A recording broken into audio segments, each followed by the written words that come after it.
Good morning, participants. We certainly want to welcome you to the third edition of a retirement and pension funds conference for Latin America and the Caribbean.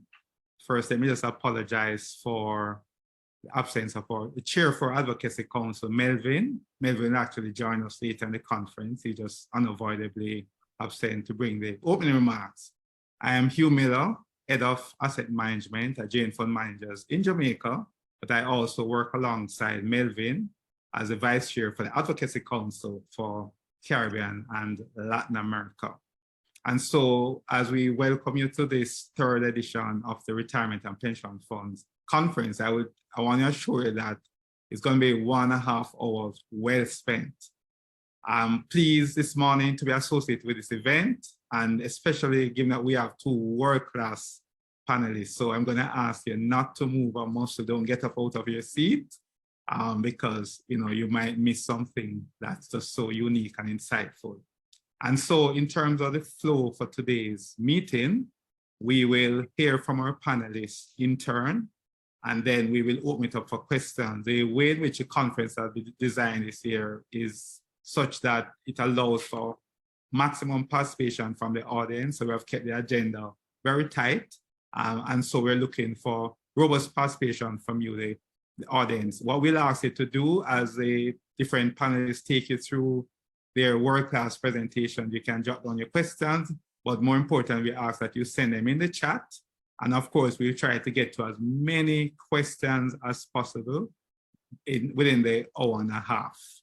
And so without any further delay, I want to move to introduce our first panelist, and that's Tracy Teal. Tracy is a regional wealth strategy leader at Mercer.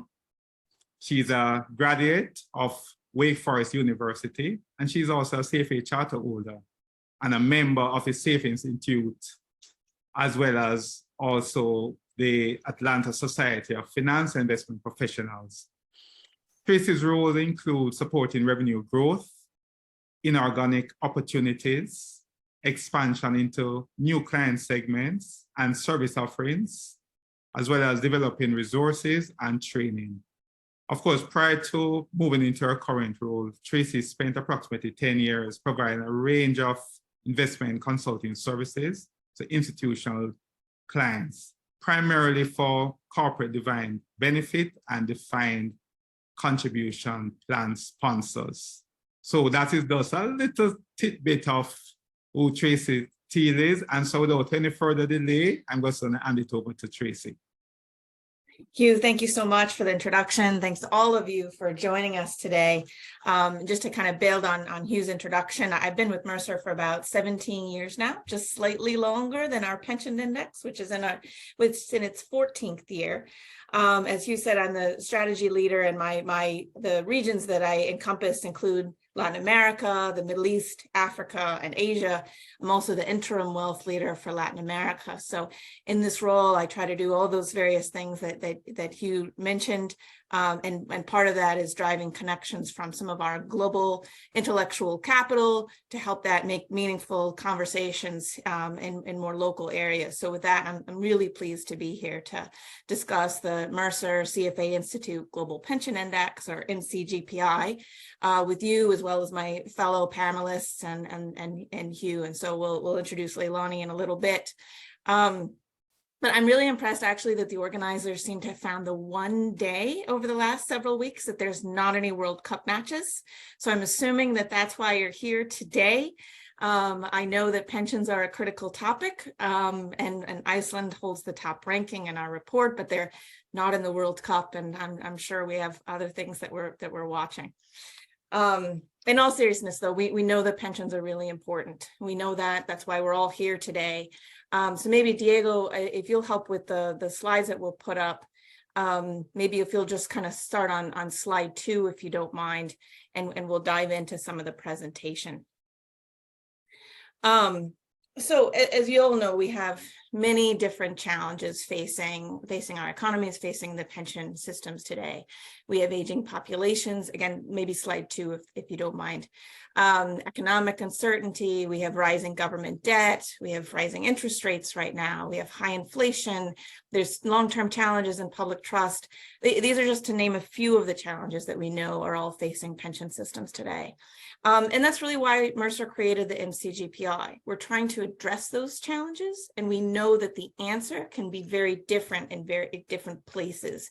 And so what we've tried to do is come up with an index that'll help us compare and share learnings and drive conversations about that. So as again, pensions can be very different. We have defined benefit, defined contribution. We have structures that include lump sums or annuities. We have a range of stakeholders in public and in private settings. And of course, we have the number of risks that are facing individuals to ensure that they have enough for retirement. And we know that this matters not just today, which it does, but well after the World Cup has ended and for decades beyond that as well. So I'll first tell you, as I go through my talking points, I'm going to first tell you a little bit about the index. How do we construct it? What does it try to answer? We can then cover a little bit about the results that we're seeing globally. There's not one right answer to how a pension system is constructed, but we can highlight what are some features of the higher ranking systems and use that to consider how might those features apply elsewhere as well as we're considering things locally. So then finally, I'll turn to some of the results in Latin America.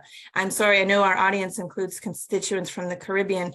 We don't have any components of those in our index today, but maybe a future addition. We've been keen to grow the breadth of our index and have been adding a few countries each year. In fact, we have a new addition this year in Portugal, but so maybe we can consider that for the future. So again, each country is different, but I'll try to cover some key shifts from year over year and some trends that we're seeing across the region. And so from there, Hugh will introduce Leilani, and she'll cover some more of the recommendations that we have for countries to consider. And we've got a focus this year on DC schemes, which I hope should be very relevant as well. So again, thank you for the time, and we'll jump into it from there. So maybe, Diego, if you don't mind, maybe skip a couple of slides ahead to slide 6, and we will dive into what the index actually is. So because pensions and markets are so different, it's really important to us that we use objective and comparable data to get an apples to apples as much as we can from one system to another. So we use more than 50 different indicators. A lot of them are from global, international agencies such as the World Bank or the OECD. We then also rely on either Mercer experts or sometimes experts outside of Mercer to answer questions that are specific to their countries so that we can really bring a lot of local knowledge to the index as well. In our report, if you care to take a look at all of the questions and the various weightings, our full report will have all of the details to that. I'll kind of talk about some of the factors that are given the most important weightings as we go along. But again, feel free to afterwards reach out, or it's online. You can find our full report and get the full methodology within it. So the index looks at the overall system. We're not talking about what one particular individual will receive. We're not talking about the best pension plan in any one country, but we're looking at the overall system, and that's across, you're probably familiar with the pillars, from public social security to private plans to even things like household debt, savings, and other factors that go into how well positioned individuals may be for their retirement. We don't aim for an absolute rating. These are relative ratings, looking at one system versus another. The idea for that is that systems can compare one another and learn from one another to determine strengths and weaknesses and try to look for areas of potential reform. So again, not one right answer. And so we'll just try to use these as guidelines for consideration. So maybe if you'll turn to slide 7 then, please. We divide the index into 3 main sub-indexes or segments. Adequacy is the largest portion of the index. What that seeks to answer is, what are the benefits that you're likely to receive when you retire? Sustainability is the next component of the index. It's weighted slightly less than adequacy. And what that question looks to ask is, can the pension system keep delivering those benefits? Not just today, but for many years into the future as well. And as you can imagine, there's a natural tension between adequacy and sustainability and the trade-offs that policymakers and systems and even private plans need to make. Finally, integrity is 25% weighting, and this is about governance and confidence that people will have in the system. So I'm going to talk about each of these sub-indices in turn. And when I go through the following section and talk about what those mean, I'll also try to bring out some of the features that those countries in our index with some of the strongest ratings, how did they get those scores? What made a difference in each of those areas? So perhaps let's turn one more slide, please, Diego. So adequacy is the first bit. And what that is looking at is things like the minimum or the basic pension that people can receive, the net replacement rate, what percentage of your salary are you able to get even in retirement, various system design features, annuity availability or lump sum or other things as well. We also look at other things that are important to this outside of the pension system, but what is the normal level of household savings or household debt? What is home ownership? All these factors go into positioning an individual or the population more readily for retirement. We also look at the level of growth assets as an expectation of those assets that are invested in equities or alternatives or growth-oriented portfolios should be able to earn more over time than a fixed income or a cash-oriented portfolio. And that'll support the ability to pay benefits now and in the future. So the countries that have scored most favorably on this are Iceland, our new entrant Portugal, and the Netherlands. And there's some features in adequacy that we think, that Mercer thinks are ideal things for a pension system to look for. And that is, one, the minimum pension that's paid to the poor. We want to make sure that even the lowest income folks can be taken care of in through retirement. All three of these countries score very highly on this component. We're also looking as an ideal for at least a 70% after-tax replacement rate at a retirement for a full-time worker. Again, all three of these countries scored very highly in these results. And then finally, we want to see design elements that reduce leakages as much as possible. A minimum age, portability, perhaps lump sum versus annuity structures. There's a variety of things to consider with that, as well as all of the factors. But again, these are countries that scored particularly highly on these three areas. Maybe let's turn into sustainability on the following slide.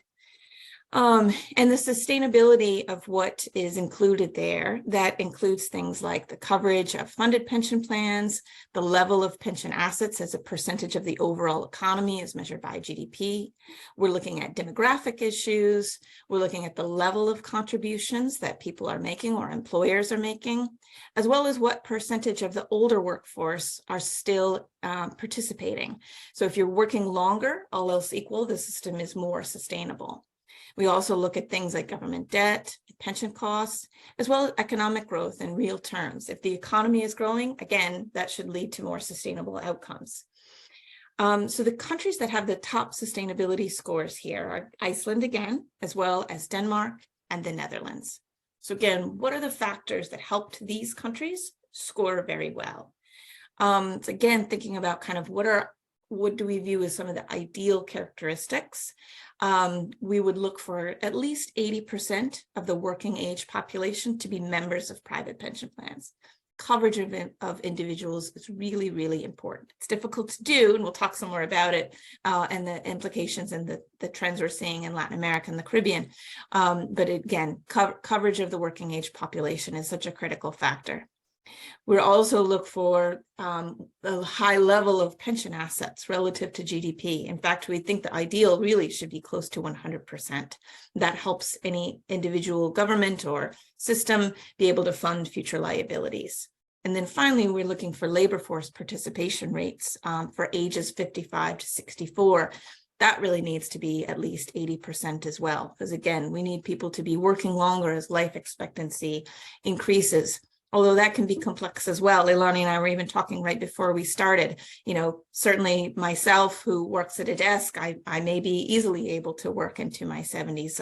I certainly hope, but certainly people would have more arduous jobs. The systems need to be able to take account for folks like that as well.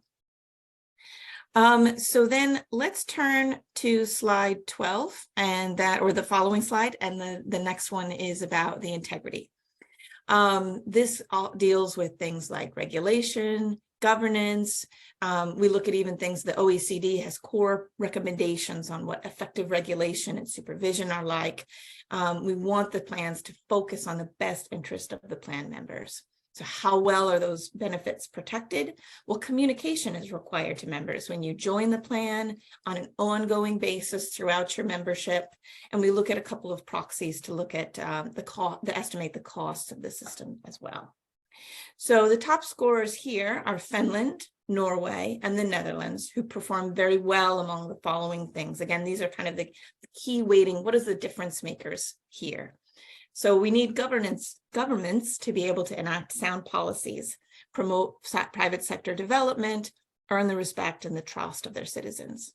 It's also really important as you consider the governance of the plan assets. Do they have things like investment policies or procedures to manage conflicts of interest and other oversight matters that look for a really strong and prudent regulatory body?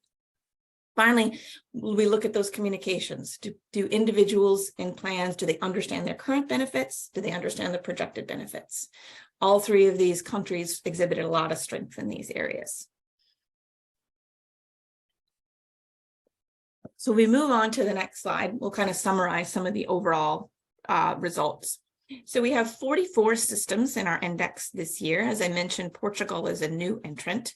3 of them have earned an A, B plus or another 4. But really, I think the message here is really just the wide range of results. There's a really big difference. Each country is different and each system has its advantages and areas for opportunity. So no system is perfect, not even, our A-rated systems. So if you do take a look at our full report, we have specific recommendations within it for each system because there's always ways for systems to improve.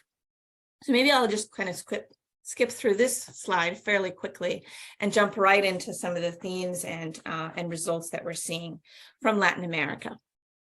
So here you see the summary of the different Latin American countries that we have in the index. I'll call out a couple of themes and specifics, and then I'll turn over to Leilani once we're finished with this page. But to note, Uruguay and Chile have the highest scores in the region. Both scored quite well on the integrity aspects. Uruguay led on adequacy, while Chile has had a higher sustainability score. Uruguay increased several points year over year, particularly in their adequacy element. I think some things worth noting there is they have compulsory contributions both from employees and employers, which is different than some other countries in the region. Improving governance and increasing the pension age is still areas for opportunity and improvement that can be considered there. But again, worth mentioning their contributions today. With Chile, they have a higher sustainability score. Right now, the replacement rates for someone who retires and their income that they're receiving is fairly low. There's a fairly new universal guarantee to improve those benefits and adequacy, but also an area to look at for possible improvement in the future is minimum age. Here, it's probably worth noting that a lot of countries are contemplating additional reform. Chile comes to mind particularly because it's not the only one, but certainly Chile's pension reforms have been in the news quite a bit recently. There's a lot of proposed changes to the AFP system. It's certainly very uncertain how that will all come out. I know there's different governments in place, and exactly kind of what passes relative to the proposed reforms are certainly remaining to be seen. But I do want to cover a couple of the proposals and how they might address some of the scoring here. So one is there is a proposal for an increased contribution from employers, which is not happening today. So that will drive additional contributions and assets into the system. There's also intention in the reform to drive more participation for low-income groups. Again, that will help address some of the opportunities for improvement that are noted in the system today. But one thing that it doesn't cover is minimum age limits to begin drawing a pension down. If the reforms were able to incorporate some of that, that would be another area of improvement that could happen. So maybe before I get into kind of some of the other specific countries, I want to draw a couple of two main themes really that really, well, you see very, large dispersion of results. Each country is very different, and certainly even the countries that are not represented in our index today, but individuals of you may be dialing in from other countries today. But I think we're seeing two real main themes that apply broadly to just about everybody. One, coverage. Right now, there's a very large and informal labor sector. So even the changes that are happening and trying to improve things for people within the pension system and formal employment arrangements, those are great. But right now, there's also a large number of self-employed or gig workers, and increasing the coverage of those individuals, which will in turn drive higher rates of contribution and assets, are going to be really important areas for policymakers to consider. And we know that's very difficult, right? It's probably going to take some level of compulsion or, certainly promoting more long-term savings and having the ability to enroll and contribute to plans. So coverage is one key area that really applies just about everywhere. Another key theme that's worth highlighting is leakages from the plan before retirement age. So we all know there's been quite a few years of economic hardships. We know that governments and systems around the world have been wrestling with what's the best way to help my population or my employees today. They need to, put food on the table next week, and balancing those immediate needs with the long-term, success of retirement savings and the ability of individuals to have a successful and long-term retirement. So there's been some withdrawals allowed, particularly in Peru and to some extent in other places as well. This is all for very understandable reasons. We want to help individuals, and there's no question that access to some of those funds probably helped give some short-term relief to individuals. But it's something now to be considered for policymakers of how do we make sure that we strike the right balance and ensure that people have not only what they need today, but what they need in the future years to come. So again, two main themes of coverage and balancing that accessibility versus long-term success. Just a couple of more comments, is particularly in light of the reforms. Both Mexico and Brazil have shown some improvement in our survey over the last year or two, thanks largely to some pension reforms that they have passed in the recent years. It may be worth noting too that our index is a point in time. So and a lot of times, and we were talking about this earlier, even before we began the webinar today, of sometimes pension reform is most successful when you take time to phase it. Change quickly can be difficult, both for politicians who are implementing new reforms, as well as individuals who may have their benefits changed. So reasonably, both Brazil and Mexico instituted some reforms that'll take place over a number of years. Our index score this year is what's reflective of what's happening so far. And so you'll see additional perhaps changes in scores or the differences in contribution rates or other things that phase in. You'll see those come into the report in the future. So to talk quickly about Brazil, we've seen an increase in their sustainability score. More improvement is needed, though. One example that we might consider is supplementary pension plans today cover a fairly low percentage of the population. So driving more people into those plans probably needs some public policy and certainly promotion of long-term savings. So that's an area of consideration in Brazil. And in Mexico, the increase from year over year, last year their index score was 49.0. It's 56.1 now. So definitely seeing improvement. There's greater contribution requirements in process. Again, some have already started to take effect. Others will happen in the coming years. There's been an increase to the minimum pension, as well as lowered fees and other aspects as well. So all that together, that we should expect that to drive increases in pension income, a greater coverage of workers, and better replacement ratios, particularly for those with the lowest income. Again, those are kind of key higher weighting factors. So all of those are positive as far as rankings, as well as for outcomes for individuals.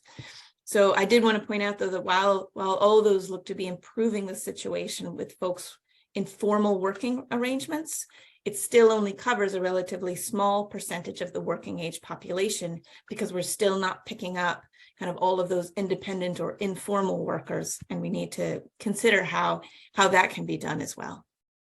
And finally, the ones I hadn't kind of specifically called out yet, Argentina, Colombia, and Peru. I just want to note that, all of these hit some of the same improvement in areas of coverage, minimum pensions for the poor, and considering accessibility and that balance. All those will be key areas to watch. So with that, I think I've concluded the remarks I've prepared. I'll turn back over here to Hugh to let Leilani take through the last bit, and then happy to answer questions at the end. Wow, thank you very much, Tracy. I think what we just heard for the last couple of minutes, there's no way in which we could pay for that. So the other thing I'll just say is that what came to me as you were just taking us through is just the tremendous opportunity for, I guess, cross-fertilization of ideas across, the countries that have made it high up on the index. Brazil, Mexico, Chile, just to kind of share the best practices with across governments in the Caribbean and Latin America. And so, I think to the extent that they do that, then the sky is the limit.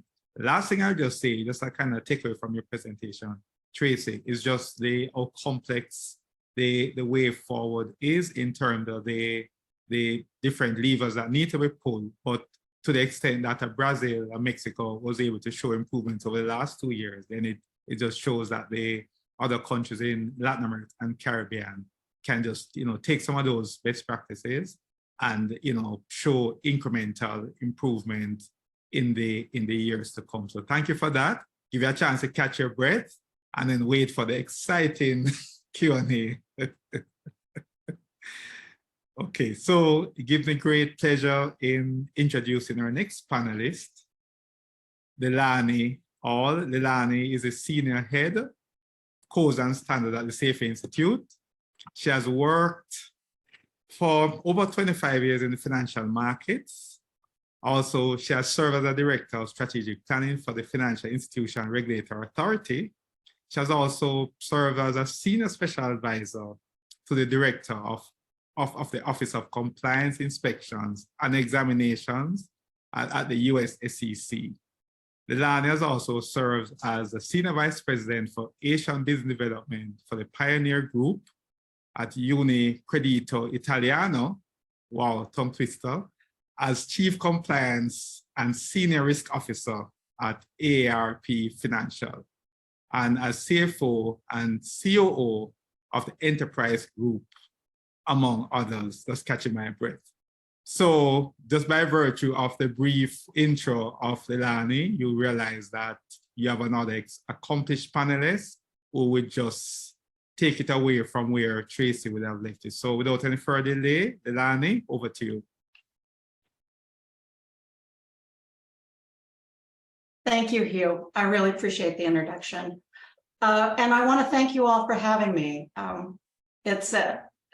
I have spent the last several months studying the index and really enjoying the information that's being presented to it, because a part of the work that I do with CFA Institute is on the research side, and we're looking at what we can possibly do in the area of research around pension plans. And this is the data that's contained within the documents is absolutely invaluable. So thank you very much for I want to take a minute to answer the question that I've been asked quite a few times as to why CFA has decided to have this long-term partnership with Mercer to sponsor the Global Pension Index.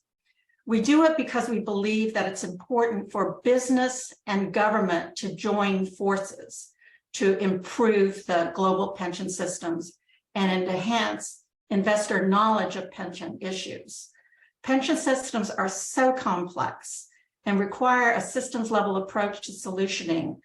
Any misstep could actually prove incredibly detrimental to not only retirees, but to the market itself. The purpose of the index, like Tracy says, is to enable comparative information between pension systems and to promote healthy discussion to facilitate better outcomes for those retirees. Many of the proposed reforms will take time to implement. When we talk about change in the pension system, it's not about next year or the year after. It's decades of hard work. And so people may find the time constraint very discouraging, and some of the challenges are political in nature, because, as you know, we all have governments that change over time, and sometimes the political will is there and sometimes it's not.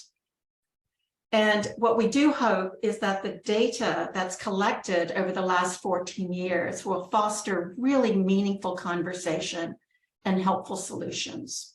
So thank you for listening to the presentation on the index, and we hope that you find it extremely useful when you think through what you and your country need to move forward in improving your pension system. In my section of the presentation, I'm going to cover two topics. The pension reform recommendations that arise from the index work itself, and the topic of the special report. We have a special report to the index every year, but this year it's on how can we pursue better outcomes for retirees from defined contribution plans. So if the desired characteristics of both private and public pension systems are: one, adequate coverage, so that enough of the population is covered to significantly reduce the risk of the aged living in poverty. And two, sustainability, that the funding of the pension system will be able to maintain itself over time. And three, that there's good governance and integrity in the system so that it can be trusted to deliver. To accomplish all three of these component pieces require the combined effort of government, business, and individuals. So it's particularly challenging now for all the things that Tracy brought up. So aging population, depleting workforce, expanding, especially with the pandemic, expanding gig community, self-employed people, also a huge increase because of the pandemic, and off the books economy, also growing with what's happened in the pandemic. Rising interest rates, rising inflation, high government debt, and uncertain economic conditions. So global pension reforms are needed to enable retirement systems to be adequate, sustainable, and have good governance. Diego, if you would mind going to the next slide. So because these reforms are needed, the recommendations are pretty specific but general in nature, because it covers a wide splash of pension systems that actually need this level of improvement in their reforms. So the report recommends we increase participation in the private pensions. And one of the primary reasons here is to relieve the pressure, government pressure on spending, which seems to be symptomatic in many countries. So that can be done through automatic enrollment, minimum and mandatory contribution. And at the same time, we have to encourage higher levels of private saving. And this means that businesses and governments must work collaboratively to put requirements and incentives in place to promote both, because they're not going to happen by themselves. We must also increase the state pension age and the retirement age in industry. And at the same time, we have to encourage and enable, and this sometimes requires law to be changed. We have to enable higher participation in the labor force of older aged practitioners. So I was telling Tracy and Hugh earlier that I'm from Singapore. And when I was in working there, the retirement age for the pension, state pension, was 55 years old. To me, I can't even imagine retiring at 55, but that sounds great. Now it's 63, and it's going to be increasing to 67 very soon. And this is symptomatic across many countries. They are being they're being forced to actually increase the age, and this has a different impact on different countries. So, for example, I was telling that Tracy and Hugh that my uncle turns 96 today, and he has been retired since he was 55. So he has had over 40 years in retirement. He is on a defined benefit plan. And as you know, defined benefit plans are not going to be the wave of the future. The wave of the future is defined contribution. And I don't know, even myself being in the financial industry for many years, thinking about providing a steady stream of income after retirement for 40 years is really awe-inspiring to me. And I think that as an industry, we can provide very useful tools to retirees as they think through what that might entail. So we can also help this by setting a minimum age to access funds, whether they be from private plans or from public plans. That minimum age requirement is absolutely critical. Otherwise, you will not be able to build the asset base that you need or retain that asset base that you need. And we can also encourage and enable partial retirement. So while a person may not be able to continue into older age is another thing to say, older age, that they may not be able to work full time, but they can on a part-time basis. So that means they only need to take out part of their retirement. So that's something we need to create, that flexibility within the system. We also have to reduce the leakage in the retirement savings system. Now, this has proven particularly challenging when the pandemic hit, as many jobs were cut and people had few resources to rely upon other than their retirement account. In many countries, this has left funding levels extremely low, and it will make recovery very difficult, if not impossible, in the near term. And last, but certainly not least, we need to improve the governance and introduce greater transparency into private pension plans. I know this seems like the obvious, but it is one of the hardest. At CFA Institute, we have begun focusing more of our research on retirement options and retirement systems in general. And one area that we have found particularly important is the pension trust at the pension trustee level. So, for example, we have a pension trustee code of conduct that presents 10 fundamental principles of ethical best practices for pension trustees. It is often combined with a broader investment education for trustees, because many trustees don't actually have that in their background, who have limited market experience. Compliance with the code promotes a standard of professional excellence among pension trustees and enhances trust among the plan stakeholders. We have a few other resources that might be helpful as you think through your planning. And that is, we have an older piece that is slightly old, but it's still extremely relevant. It's called an ideal retirement system. And this was something that we created in collaboration with Mercer several years ago. But it addresses 10 principles of an ideal retirement system, and those 10 principles, like the retirement system, still hold. That it doesn't change rapidly, but so these principles are still very much in play. And of course, as you know, CFA Institute produces the trust study, the investor trust study. And a part of that addresses the level of trust in the pension system for globally. So the trust study, as you know, is a global study. And there's a small section in it that specifically addresses pension systems.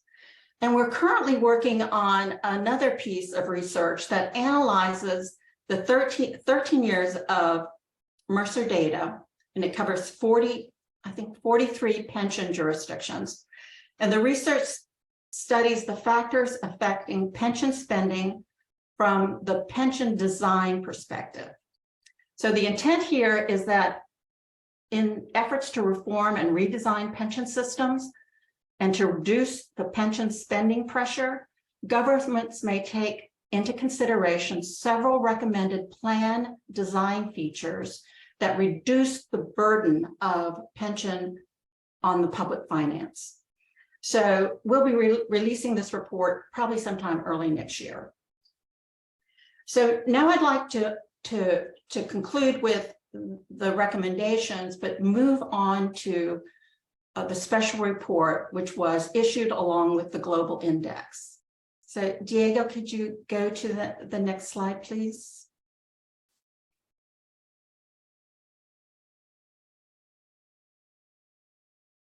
Thank you. So the title of this special report was Pursuing Better Outcomes for Retirees from Defined Contribution Plans. And actually, the special report addresses something not so esoteric, but something really, really hard. And that is the decumulation part of retirement plans. So Diego, could you go to the next one? So one of our Nobel Prize winning economists, Sharpe, recognized this problem.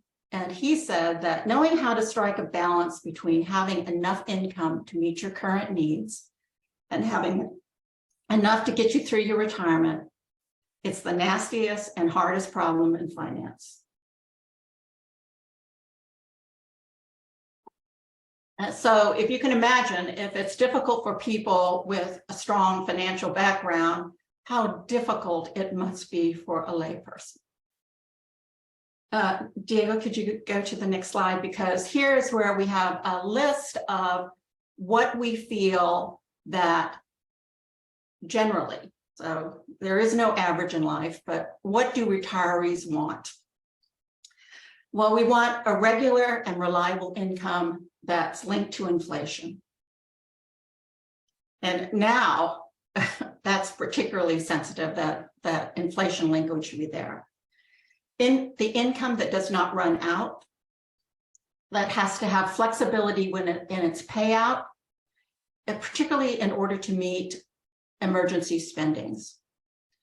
And while this is not the purpose of the retirement system, many retirees want to be able to leave a bequest. And so that's also an important piece of the puzzle to many, many retirees. And one that's not really a topic anybody likes to talk about, but we'd like to have no decision makings once we set our parameters, because later in life, unfortunately, many of us will be losing our cognitive abilities. And we might also be losing touch with what's going on in the marketplace. And that may not be anything that we particularly want to focus on as we age and as we live through our retirement. And another important piece of this is transparency into cost. And this is particularly true with annuity products. So if an important piece is converting your assets into an income stream, this annuitization process can be very, very expensive, or it can be reasonably cost. But if you don't have transparency into it, you have no idea what you're paying for. So this is an important piece of disclosure. Diego, could you go to the next slide, please? So as we move from defined benefit into defined contribution, the decisions now fall on the individual, and they require more education, higher engagement with the plan sponsor, understanding the variability of what they can expect and how to manage the savings they have built. For all of this to happen, all participants need to have a good financial literacy foundation. This needs to start early and stay through an investor's life, so they understand not only what drives their investment, but what risks they will face in a different environment.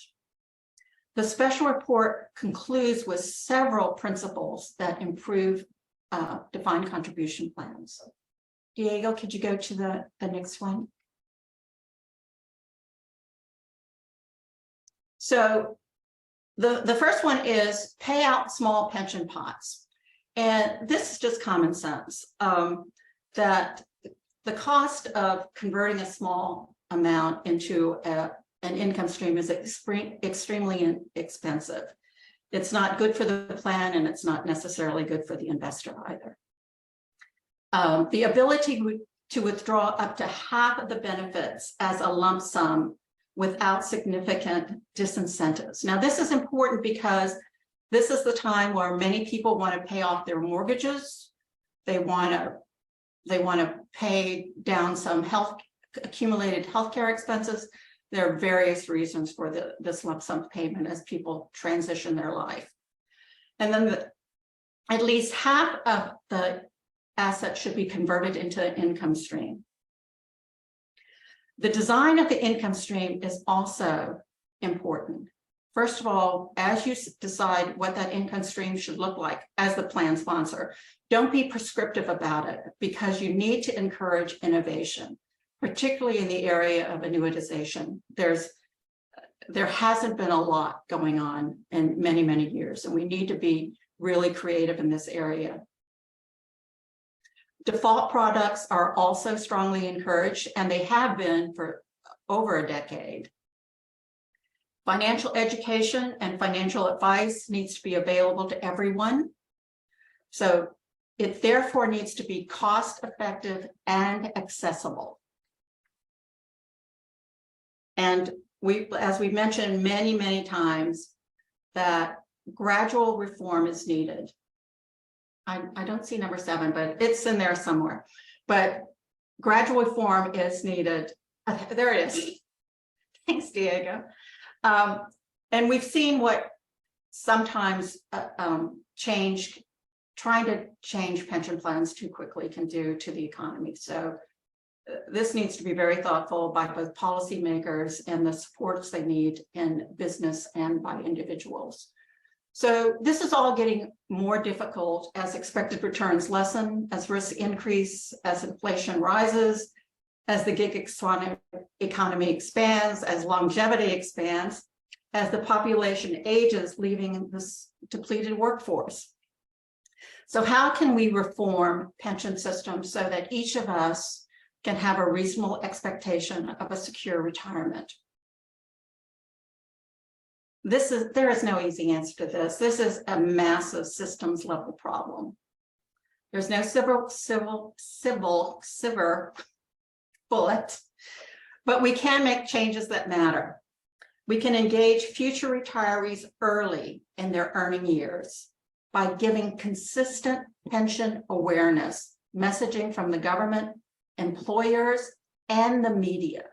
And this is really important. The media needs to support government and employers in making their community aware of the importance of saving for your retirement. And using the communication media that means something and is accessed by that particular group that you're trying to target. So if you're trying to target young people entering the workforce, I don't think a newspaper is the way to go. we just have to be very mindful of how people are now wanting to be communicated with, and we need to do it the right way and frequently. And we need to make plans compulsory, or at least there has to be an active opt-out enrollment option. We need to create options for the self-employed, and this is really important in almost every country. The options for the self-employed are limited, and especially the gig economy. And we need to provide educational opportunities, build products that support annuitization at a reasonable cost, and investigate in collective pooling after retirement takes place. And we have to improve communication just generally overall, and just the amount of it. And so that just names a few things we need to do. So as you know, we all have a lot to do. So this is not going to be an easy challenge, but I encourage you to read the Converting the Defined Contribution Benefit into Better Outcomes for Retirees, or the decumulation paper that that's attached to the report, because it gives you some great advice. So I'm going to turn it back to Hugh. Over to you, Hugh. Thank you very much, Shalani. You know, as you were taking us through, you know, the different slides with committed to the principles, I think the thing that just struck me more than ever is that, unlike, you know, when we met last year like this or the year before, they were pretty much on the threshold of, in a lot of the Latin American and Caribbean countries, talk about going into a recession next year. And so, you know, some of the stuff that we would have discussed, which culminate in the suggested principles, have pretty much gained in importance. I also like the fact that you have done a call out to the pension fund trustees, because given the diverse issues that we're dealing with, they cannot play a passive role, whether it's in Caribbean or Latin America. And the last thing I just say, which, you know, struck me from your presentation, is something which is culturally unique to this part of the world, is the self-employed.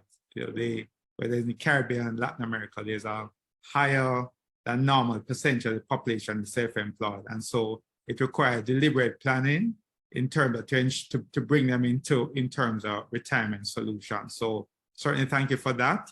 And without any further delay, we're just going to go to the Q&A.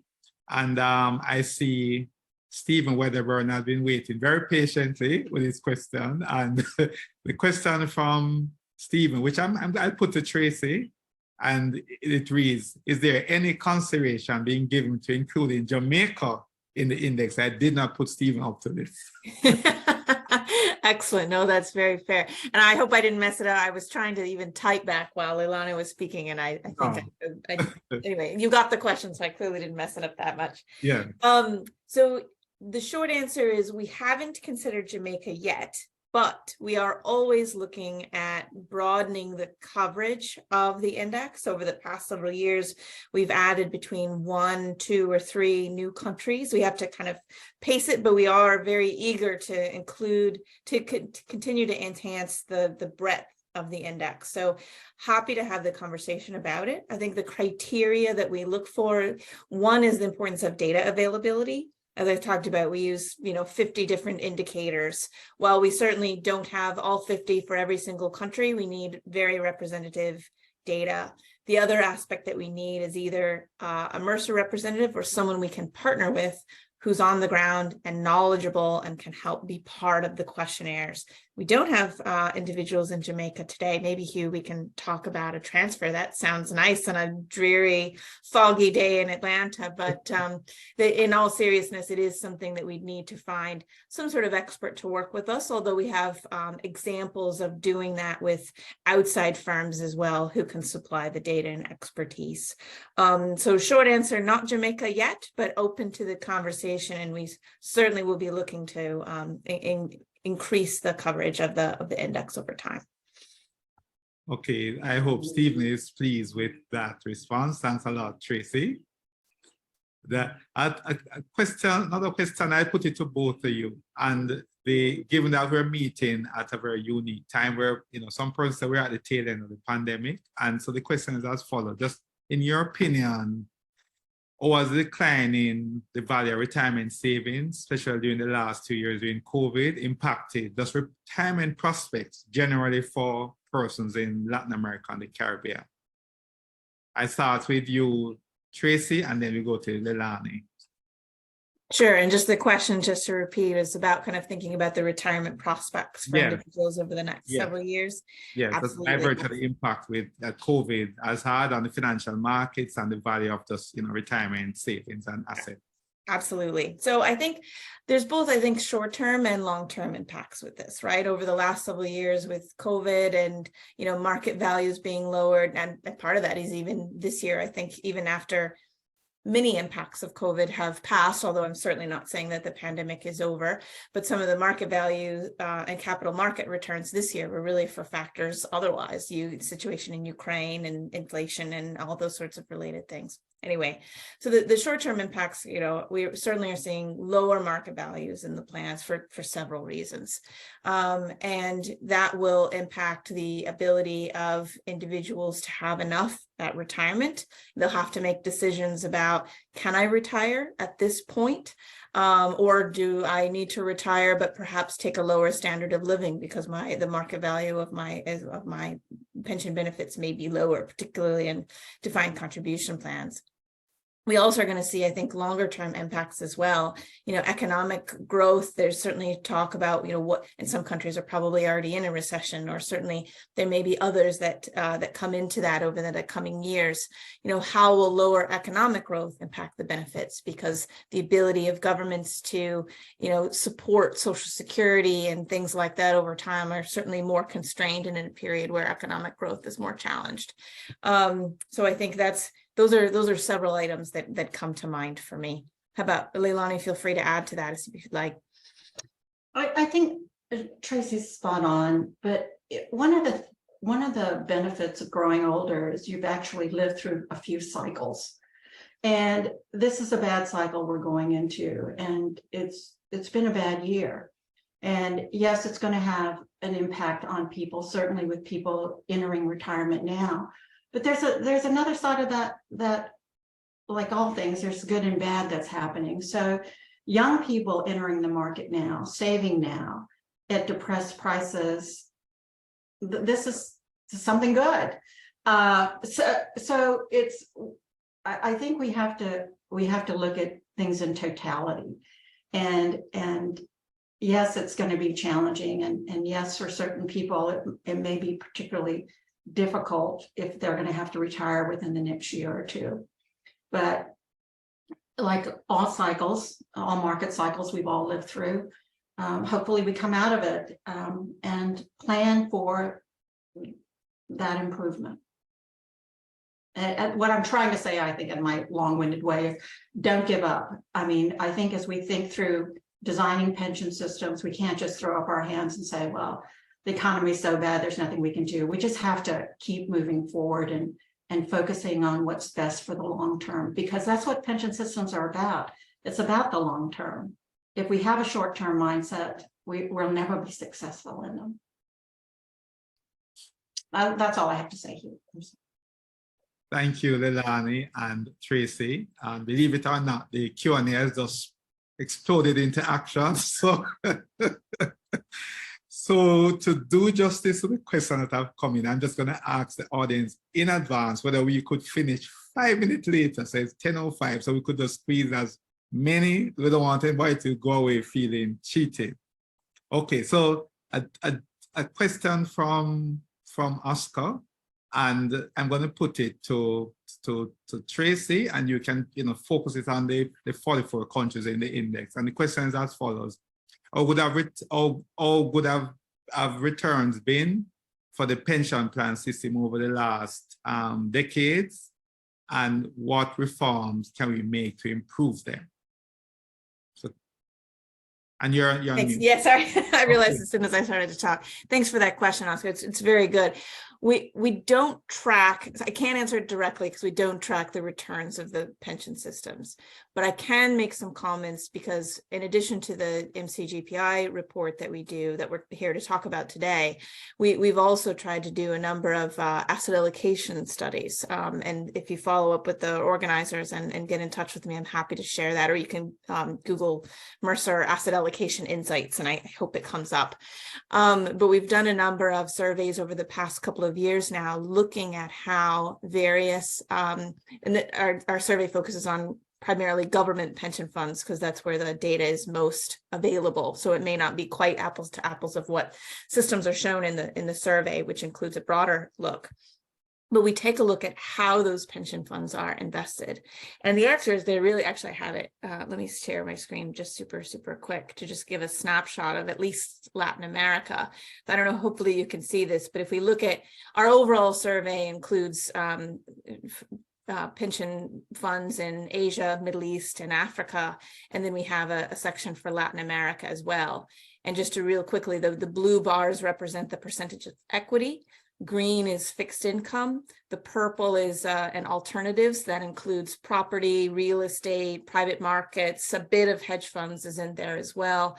The pink is cash, and other is the blue, and that can be different things in different places. But I just even a quick glance at this tells you there are drastically different asset allocation policies involved in each of the different pension plans, and so the return differences that you're going to receive are going to be vastly different as well.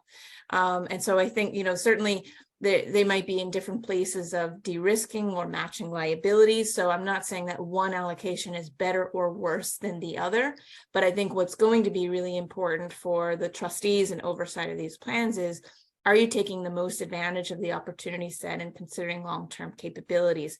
For example, in a pension plan that has a very long time horizon, liquidity needs may not be high. Can you take advantage of the return premium that are captured in private markets, for example? Are you making the most of a diversified portfolio that includes not just home country allocations, but foreign and global allocations to make the most use of diversification?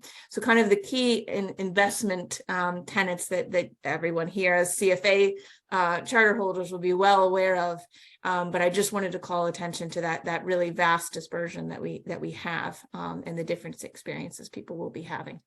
Leilani, feel free to add. Yeah, I think one of the problems too, Hugh, is that some of the systems still have pretty restrictive policies on what you can invest in, particularly because they want sustainability. So they go extremely conservative, and that has such an incredible impact on performance. So it is very difficult to compare performance because it's so dependent on the restrictions around investments. Okay, very interesting. And Tracy, the slide that you just projected is something that's just available to the public? It is. So like, if anyone has trouble, maybe Diego, after the fact, we can connect and I'm happy to share the link. But I think if you just Google or use your favorite search engine and pop in asset allocation insights Mercer, I'm hopeful that'll pop up. But if anyone does want to reach out afterwards, I'm happy to share it. It's publicly available. That was last year's survey. And I'm hopeful to bring another. We've done it for, I think that was the 4th version. And will be, the plan is to release another one probably next summer or early fall. Tracy, it does pop up. Okay, great. I find that Mercer is very generous in sharing their information free of cost. Each time I Google Mercer, I'm just amazed at how much information comes up free of cost. So you guys are definitely benevolent. So you can take that back to your colleagues. Thank you for that. Absolutely. We like to advance. I think we're a large firm and we want to take our opportunity to advance conversations and help people make drive towards these better outcomes that we're talking about, both from a system perspective and an investment perspective. So happy to continue to support those as appropriate. Thanks. Good to hear. Okay, the next burning question, I'm going to tag this one specifically on Leilani, and Dwayne, who's actually in Jamaica. He wants to find out what specific types of trustee education is needed for DC plans. That's a good one. I hate to be like a lawyer and say, but I am. And it depends on the plan itself. So, and the trustees themselves. What we're finding is that, and one of the reasons we did the trustee code and put together a training program around it, it's not just around the fiduciary responsibilities of the trustee, which I think you'd be surprised that in some cases, the trustees don't actually know their responsibility. I mean, it's very rare, I'm sure, but we have seen situations like that. But we find that more often than not, they actually don't have a background in the investment side to opine on asset allocation or selection in a way that's necessarily meaningful or helpful. So training in that area is also extremely beneficial. Being aware of how your pension plan actually operates, what's the infrastructure that's supporting it, how are the payouts working, what annuity products are set in there to help with the income stream development, what understanding the kind of the detail of your plan itself is absolutely critical. And that's why I mean that sometimes general education doesn't work, because you have to, as a trustee, you have to know the specifics of your plan, and also fully understanding your beneficiary community and what they need and what their demands are and what their life is like being impacted. So it's much harder, of course, when you're a trustee on a state or country level versus being in a county or a region or a smaller community to understand your constituency. But these are all critical factors when you think about accepting the obligation or working with a trustee on a plan. It's a huge responsibility. So I don't know if that was helpful or harmful, but it's a lot, and the training is extremely important. Okay. And by the way, we do have some. We put out some pilots on the training that goes with the pension trustee code, and I'm sure we'd be happy to share it with anybody who's interested in it. Okay, thank you, Leilani. I'm going to try to just raise a composite question for both of you. There's an interesting discussion take place on the side between John and Heather, and so to kind of put their question together, the general question I put to both of you is just based on the learnings elsewhere in Europe and so on.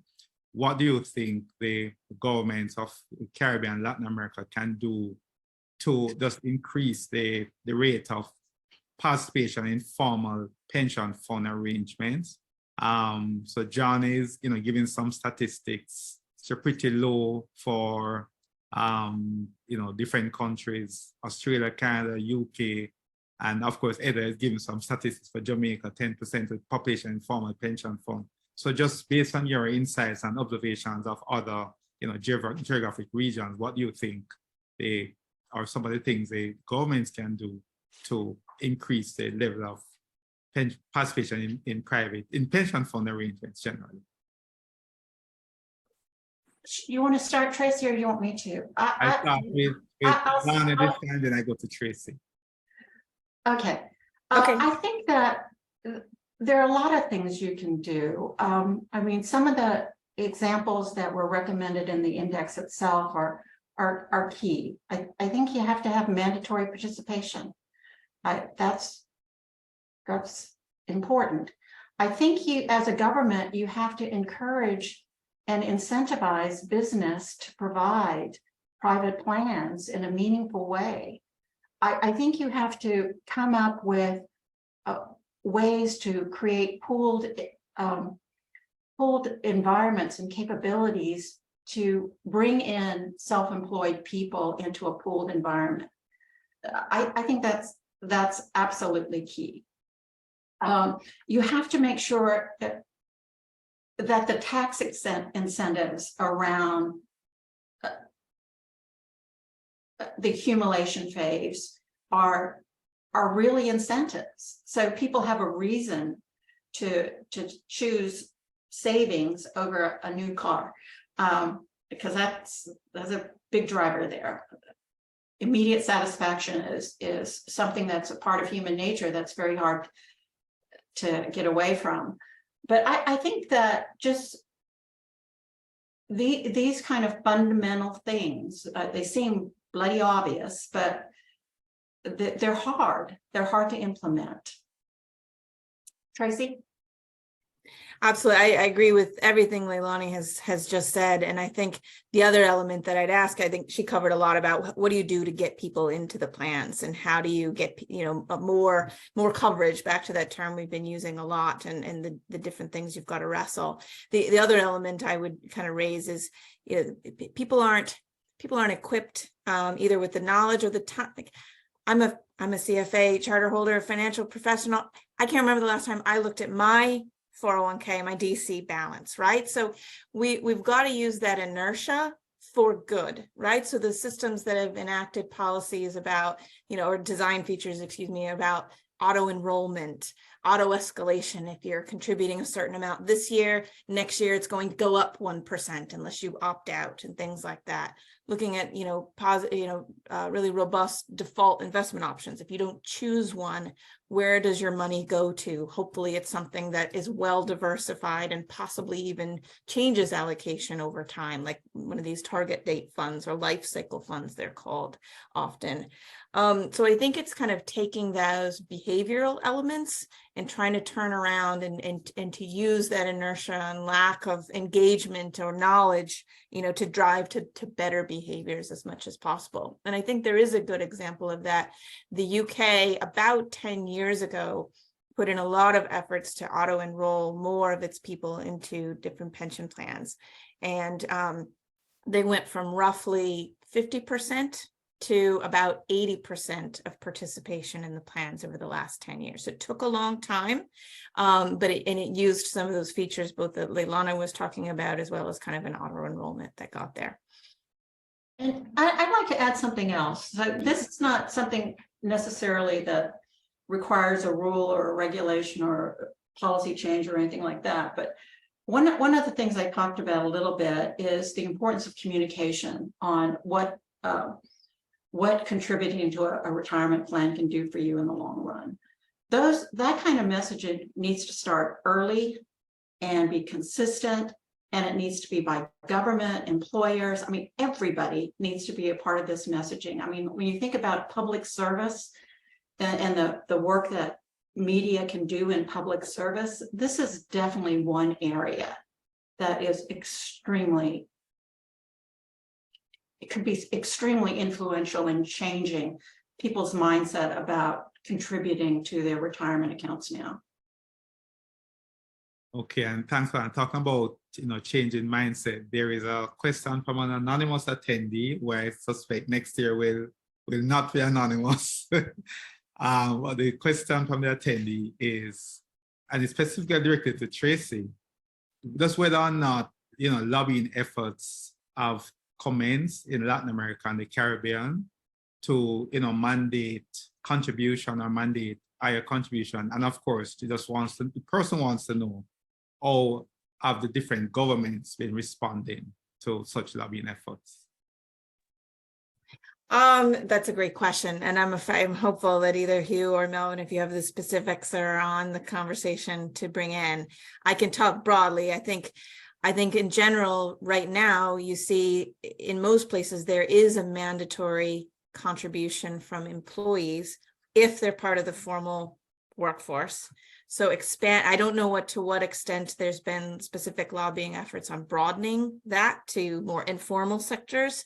My guess is that probably hasn't been as broad-based so far, and it certainly needs to be part of the conversation. I suspect that that'll be a difficult conversation, both from kind of creating the structures to mandate that, right? It's easy I work for Mercer puts my, contribution right into my account. If I'm a self-employed individual, who's going to take kind of the logistical steps of that? So there's not only the behavioral aspects, there's a variety of logistical elements to consider. How does that work? And all of those things have a cost involved to it. And so I think, and then the other aspect of it is, in addition to the individual contributions, also I think there's an important part to play for employers. Either are they contributing a matching element either to one of the public plans that happens at times, or are they creating their own private plans to supplement what's out there in the public, and what contribution can the companies and organizations play, and what should they play relative to the overall. So I think it's multifaceted. I'm afraid, sorry if I'm not getting a very clear answer for you, but I think it's multifaceted, and there's certainly going to be difficulties in balancing the cost for that relative to the inevitable costs of all the other things that government supports, from infrastructure and education and any number of short-term things as well. But it's like Leilani said it well earlier, if we focus on the short term and throw up our hands, we'll never be able to make it. We need stakeholders, both in government and in industry, that are really supporting a long-term answer. I hope that somewhat helped a bit. I don't know, Leilani or anyone else, please feel free to jump in with more comments. Leilani, do you want to? I really don't have anything to add. That was very good, Tracy. It's a very difficult solution. Okay, thank you. So we're going to take two last questions. I'm mindful of everyone's time. I'm just sifting through. So we're going to take a question from Jerome, and I try just to, condense it. And the essence of the question is just for both of you to share, like what has proved to be most effective in communicating with members of public pension plans over the last couple of years, in terms of getting the message out, especially the urgency that this matter requires in terms of taking care of their retirement arrangement. That's generally what have you found to be most effective in terms of that communication? Tracy, let me start with that, because I worked in a lot of different countries, and I've seen the way it's done in a lot of different countries. So generally in America, United States, we tend to ignore it completely. In some place like Singapore, I remember there's public campaigns that go on all the time. It's on buses, it's on subway signs, it's everywhere. It's on television programming, has public announcements about what you need to do to ensure for a sound retirement, and it gives information pieces about what the public plan is in Singapore. So, and maybe that's easier because it's a small country, but it can be a huge range. But I think that one of the best things we could do as we think long-term is how can we target young people and have them understand what savings actually means to them, whether it's saving for your retirement or just saving for your future, like 10 or 20 years away. And I know this sounds crazy, and I mentioned it at another place, is that I saw this TikTok ad that was fascinating from the standpoint that it said, like, if you start saving $100 a month for when you're in your 20s, you'll have X million dollars by the time you're 45. Who couldn't want that, right? That was incredible. And it starts getting this message out to young people that there are things you need to do for your future. And I'm afraid to say that some young people are still young in their 40s. So I think we need to figure out how to get this communication out. And it's government, it's industry, it's individuals who care about other individuals. It's anybody can be a part of a campaign. And I agree with everything Leilani was saying there. I think, we've done, Mercer has different, arms where we have record keeping and are taking care of DC assets, and we kind of monitor how do our communications, do well. And I think where we see the most success is where it's targeted and tailored. There's a lot of work done, and it's not just us, people across the industry do this, understand the demographics, understand the stage of life. How can we get a message out there that's pertinent and important?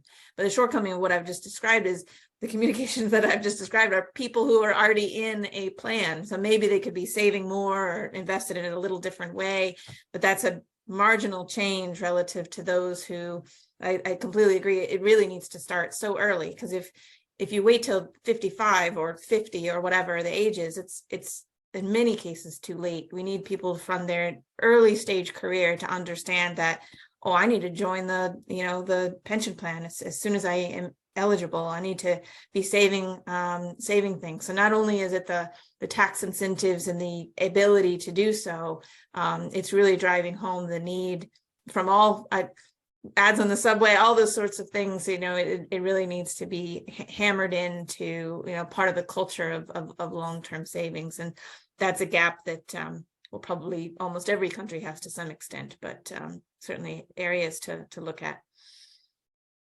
All right, thank you both for that. And I just want to take the last question. Sometimes they say save the best for last, and it's from Christian. And in a sense, Christian wants to find out, just based on what we have observed in Latin America, Colombia, Chile, in terms of pension reform, is there any way in which these reforms have impacted the financial markets, whether it's in terms of liquidity, whether it's in terms of asset prices, given that pension funds, some of them tend to be quite large. So is there any kind of nexus in terms of all that we have been discussing for the last hour, so in terms of impacting financial markets? I certainly think they have the potential, perhaps even already have, been impacting the local financial markets. A lot of the plans, Chile, Colombia, that were mentioned are fairly diversified, especially from an equity perspective outside of their home countries. They do have a significant amount of home country equity, and even more so in fixed income, which is, again, sensible for a lot of reasons, whether from, restrictions that Leilani talked about, or currency or other liability matching factors. But the point is, these are relatively small markets. And so as we continue to drive towards having additional assets in the plan, probably there will be a need to diversify those assets. There may not be the same room in a particular country to house all of that, or certainly kind of the diversification impact. But then it's important also, the government, will have a broader interest in what assets are coming into our home country, companies, how do those behave, and what is the broader impact if we start to see kind of some changes in asset levels and where those go. So it is absolutely something that will have impact, especially over time, as these pension systems should hopefully continue to grow. Okay, thank you for that, Tracy. Leilani, do you want to add anything before we wrap on that same point? No, I don't need to add anything. That was a great answer, Tracy. But I just wanted to thank everybody. Appreciate the time. Okay. Yes, again, echo that. Very much appreciate the opportunity to speak today, and please reach out to the organizers if any of those topics that we, or reports or supplementary bits you're looking for, we can help point you in the right directions. And also on a question, if there's a question that wasn't answered and somebody really wants to get the view, please feel free to have it sent to us, and we'd be happy to respond. I know Tracy feels the same way. Okay, thank you for being gracious. And I've seen a number of the participants just itching to get their hands on the slides, as well as in terms of some of the resources which both of you pointed to during your presentations. I think we can coordinate to have Diego get that to the participants, and I guess if there are any follow-up questions after that, then they can certainly take it from there.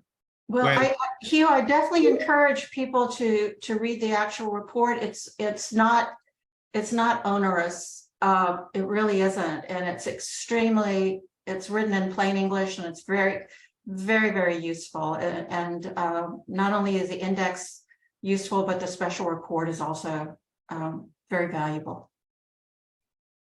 Okay, and I can endorse that. I've actually read it twice already, and it's just chock full of information, and I would certainly read it again.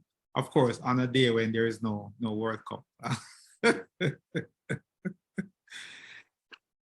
Okay, so we'll close the way we started. I'm sure the participants will agree with me that the last hour and a half has been well spent. I think unlike the session we had last year and even the year before, a lot of this stuff that, you know, Leilani and Tracy touched on, they have grown in increased importance just based on where we find ourselves in the economic cycle. A lot of countries are on the threshold of going into whether it's a deep recession or a mild recession.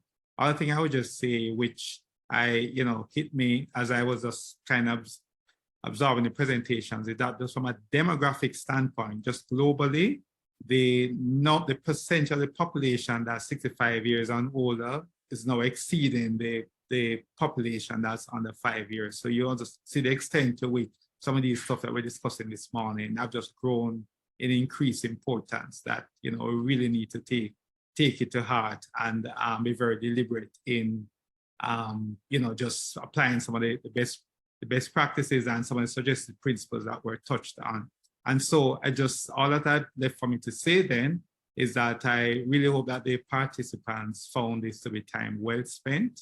I hope the participants would have seen just the whole evolution of in terms of the tools that are required in the respective market, Latin America and Caribbean, but also just being heartened that there can be a cross-fertilization of ideas. Some of the countries that are further ahead, Brazil, Chile, Mexico, Peru, and so on. And we can leverage those learnings so that when we reconvene at this next year, you know, we can say definitively that progress has been made on the lobbying front in terms of just the role that trustees have played, and so that in terms of just the retirement systems generally, we are on a more stable footing. So with that, I want to thank Tracy and Leilani for being gracious in terms of spending their time with us. You don't take for granted when you have two world-class panelists just giving you undivided attention for an hour or so. And of course, we certainly thank the participants for, you know, remaining in rapt attention for the last hour and a half. And so on behalf of Melvin, who was not able to join us, Melvin being the chair for the Advocacy Council, myself being the vice chair, as well as all the persons behind the scene. And I must put a special shout out to Diego, who had everything run smoothly, part of CFA Society Peru. I want to thank you for being with us, and do have a good rest of the day. Enjoy the other World Cup matches when they come, irrespective of whether or not your team is still in the competition. And please be sure to take a look at the Mercer study. It just has invaluable information. So with that, goodbye.